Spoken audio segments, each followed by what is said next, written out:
Hare Krishna, Radhe Radhe. Welcome to my channel Laddu Gopal ji की सेवा ज्ञान भक्ति। कैसे आप सभी लोग? आशा रखती हूँ अच्छे ही होंगे। तो अक्षय तृतीया पड़ रही है 10 मई को, और अक्षय तृतीया से संबंधित ढेर सारी जानकारी आप चैनल पर मिल जाएगी, क्योंकि मैं अपलोड कर रही हूँ अभी। तो और ये है हरी चंदन। तो हरी चंदन कैसे बनाना है, क्या है, इसका भी वीडियो आपको चैनल पर मिल जाएगा।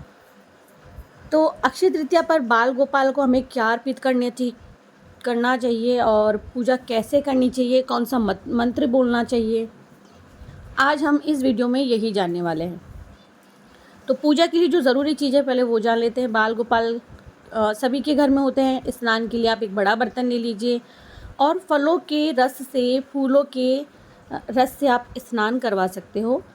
अगर तांबे के लोटे से स्नान करवा रहे हो तो बहुत ही अच्छी बात है। शंख आपके घर में है तो उससे अच्छी बात तो कोई हो ही नहीं सकती।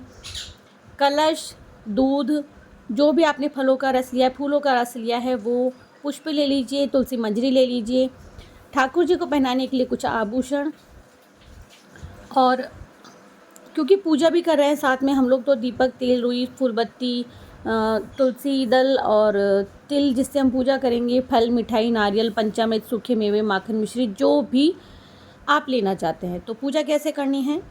घर का जो मंदिर है वहाँ पूजा की आप व्यवस्था कर लें, या आपके ऑलरेडी मंदिर में सभी विग्रह अपनी जगह पर विराजमान हैं, तो इससे बड़ी बात या अच्छी बात कोई नहीं हो सकती है। सबसे पहले श्री गणेश जी की पूजा करें, क्योंकि अक्षय तृतीया है भाई। जब भी कोई इस तरह का कोई पावन अवसर होता है तो सर्वप्रथम गणेश जी की पूजा करनी चाहिए। डेली भी जब आप पूजा करते हो तो सबसे पहले गणेश जी को स्नान कराना चाहिए। उन्हें वस्त्र अर्पित करें कलावे के रूप में, फूल अर्पित करें, धूप दीप जलाएं, अक्षत अर्पित करें, तिल अर्पित करें। ये गणेश जी को हमें अक्षत अर्पित करने हैं, क्योंकि विष्णु भगवान के लिए हमने तिल रखे हैं पूजा के लिए, ठीक है। वस्त्रों के बाद में आप आभूषण अर्पित करें, हार, फूल, फल, मिठाई, जनेऊ, नारियल, जो भी आपने रखा है। कलश स्थापना अगर आप कर रहे हैं तो आप वो अर्पित करें। धूप दीप जलाएं, तुलसी के पत्ते डालकर माखन मिश्री का, मिठाइयों का, जो आपने सत्तू बनाया है उसका, इसका भोग लगाएं। ओम कृष्णाय नमः मंत्र का जाप करें, और ओम नमो भगवते वासुदेवाय नमः का जाप करें, ओम नमो भगवते गोविंदाय का जाप करें। तो ये जाप आप कर सकते हैं। ये जो ओम कृष्णाय नमः मंत्र का जाप है 108 बार आप कर सकते हैं। कपूर से आरती करें। आरती के बाद में हमें एक राउंड परिक्रमा का ज़रूर से करना चाहिए। पूजा में अगर कोई भी किसी भी कारणवश गलती हो गई है, अनजाने में कोई भूल हो गई है, उसकी क्षमा याचना प्रभु से ज़रूर से करें। जो भी आपने प्रसाद अर्पित किया है भगवान जी को, वो सभी में बांट दें। वैशाख महीने की तृतीया तिथि अक्षय तृतीया कहलाती है, आप सभी जानते हैं, और हमारे हिंदू धर्म में इसका कितना महत्व भी है। तो एक चीज़ और भी है, साथ ही में विष्णु जी के अवतार जो परशुराम जी हैं, उनका जन्म दिवस भी इसी दिन होता है।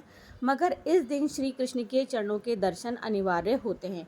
तो आप सब भी, अगर आपके घर में ठाकुर जी विराजित है, तो उनके चरणों के दर्शन करें। बांके बिहारी के दर्शन करने के लिए आप जा सकते हैं, ज़रूर से जाएँ, लेकिन बहुत भीड़ होती है वहाँ, क्योंकि जो श्री कृष्ण की नगरी है वृंदावन नगरी, इस दिन भक्तों की भीड़ न केवल और केवल बांके बिहारी जी के चरणों के दर्शन के लिए ही जाती है। हालांकि वहाँ जाना मुमकिन नहीं है, क्योंकि वहाँ बहुत भीड़ है अभी। और अगर आप नहीं भी जा रहे तो आप अपने घर में लड्डू गोपाल जो विराजमान हैं उनके चरणों के दर्शन कर सकते हैं, और लड्डू गोपाल की विशेष पूजा कर सकते हैं। क्योंकि जो लड्डू गोपाल है श्री कृष्ण के विग्रह हैं, वो बाल सेवा है, यानी कि प्रभु की सेवा सरल हो जाती है बाल रूप में आकर के।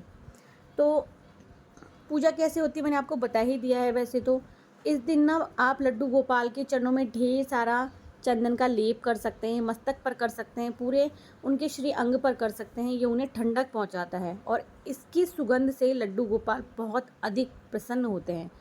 तो इसके बाद उन्हें आप चाहें तो जनेऊ धारण करवाएं, तिल अर्पित करें, उनके पैरों के दर्शन करें, उनके पैरों को फूलों से ढक दें। इसके बाद में आरती करें, फिर आप उनके चरणों के दर्शन करें। आप उन्हें नए वस्त्र भी पहना सकते हैं, जो कि सूती वस्त्र हो सकते हैं।